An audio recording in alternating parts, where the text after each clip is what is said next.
한국의 KF-X와 중국 JE20 맞붙으면 어느 쪽이 우세할까?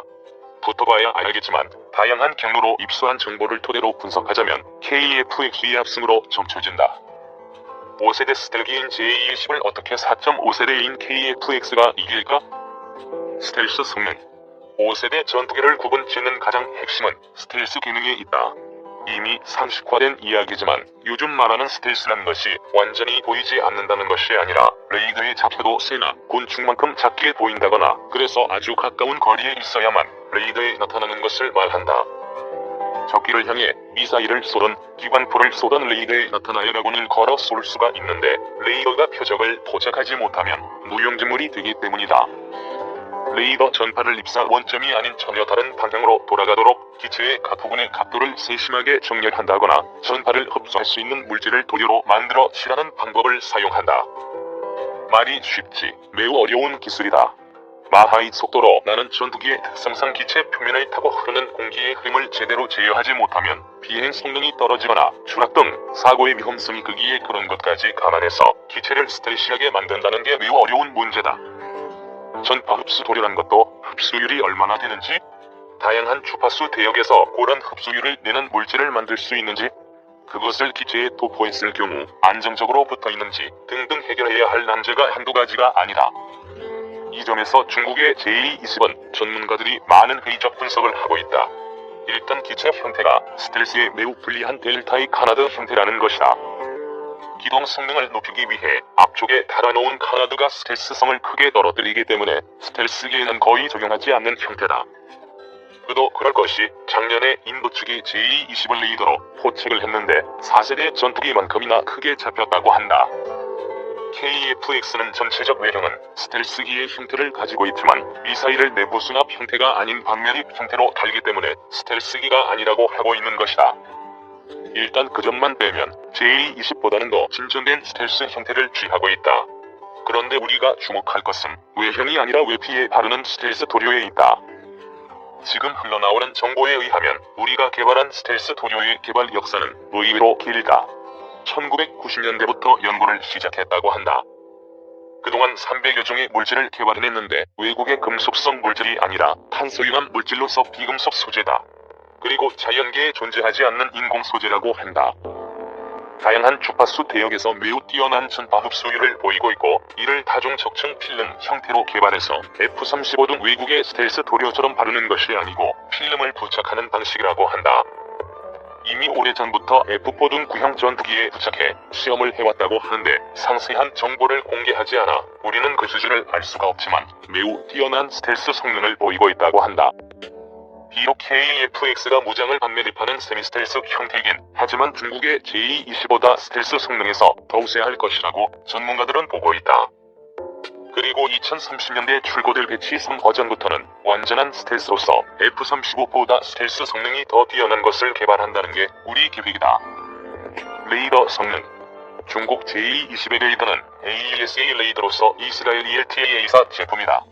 개발된 지도 오래된 레이더로서 갈륨기 속의 제품인 것으로 알려져 있다. 내가 AESA 레이더를 설명하면 자주 언급했지만 갈륨비소 소자는 우리가 개발한 질화갈륨 소자에 비해서 성능이 떨어진다.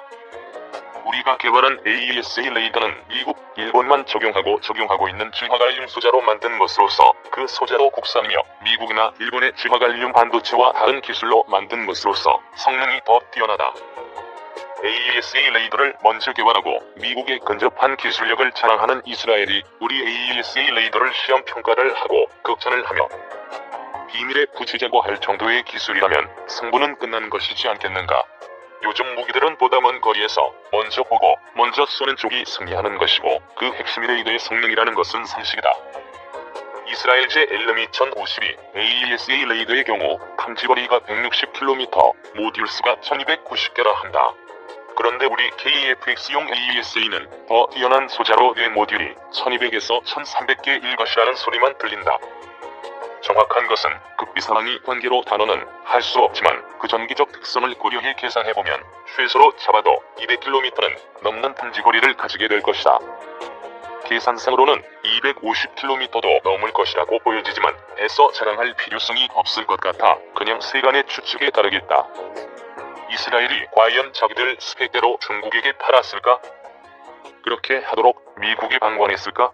이스라엘도 자국 기술로 무기를 개발해도 수출은 미국의 견제와 통제를 벗어나지 못하는 나라라는 사실을 감안하면 실제 중국의 제220의 AESA 레이더의 성능은 우리가 생각하는 귀하일 것이라는 게 짐작된다. KF-X 한국형 전투기와 비교한 제20. 중국의 최신 5세대 스텔스 전투기인 제20과 한국의 KF-X를 간단하게 비교해보고자 합니다. 시작하기에 앞서 현재 중국의 제20은 실전 배치가 진행 중에 있고 한국의 KF-X는 아직 개발 중이기에 정확한 비교는 어려우나 어느 정도 추정으로 비교해보겠습니다.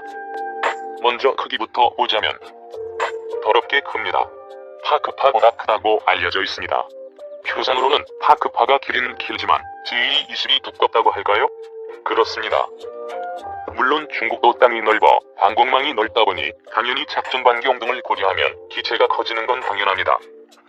KF-X와 비교한다면 확실히 큰 걸 알 수가 있고 F-15보다도 크죠. 다만 기체가 크긴 한데 문제가 되는 부분이 엔진을 제대로 개발했는지가 미지수입니다. 시제기는 러시아제 엔진을 장착하여 문제를 해결했다고는 하지만 양산기들은 자국산 엔진을 장착하기로 하였습니다.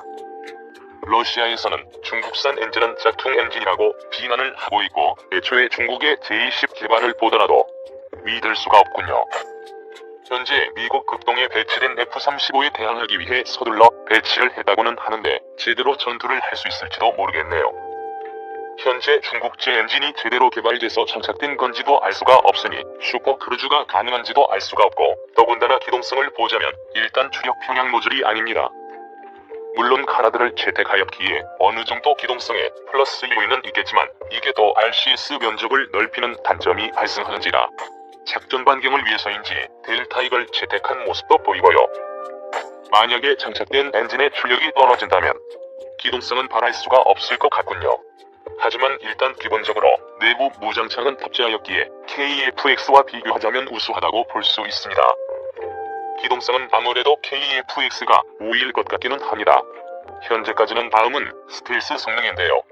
전체적인 모습이 방향타가 너무 많습니다. 이 방향타들이 전부 RCS의 마이너스 요소입니다. 물론 장점인 부분도 부분 보이기는 합니다. 붉은색이 RCS 마이너스 요소들, 녹색이 플러스 요소들입니다. RCS의 가장 마이너스 요소는 기동성 확보를 위한 카나들이라는 생각이 가장 큽니다. 다음으로 항전 장비 등인데 비교할 수가 없는 게 정보가 딱히 없습니다. 그나마 알려진 게 AESA 레이더를 장착했다고 하는데 이것도 모르긴 합니다. 애초에 러시아 전투기의 항전 장비를 카피하여 장착한 게 유력할 것이죠. 그리고 해커 부대를 이용하여 로켓 마틴에서 스텔스 기술을 배우고 세르비아에 추락한 F-117 잔해 등으로 기술력을 얻기는 했을 겁니다. 종합하자면 무장량은 기체 크기가 크다 보니 제20이 좋을 것이고 작전 반경도 당연히 더 넓을 것입니다. 스텔스 성능은 현재로는 알 수가 없으며 기동성은 KF-X가 우위일 것 같습니다. 근접 도그 파이팅을 한다면 승산이 있을 것이고 가시거리 박교전은 제20이 우위이지 않을까 하는 생각이 듭니다. 물론 KF-X가 블록 3까지 배치가 돼도 제20이 제대로 된 엔진과 제대로 된 항전 장비, 무장이라면 운도그 파이팅도 조종사의 실력에 따라 달라지지 않을까 생각합니다.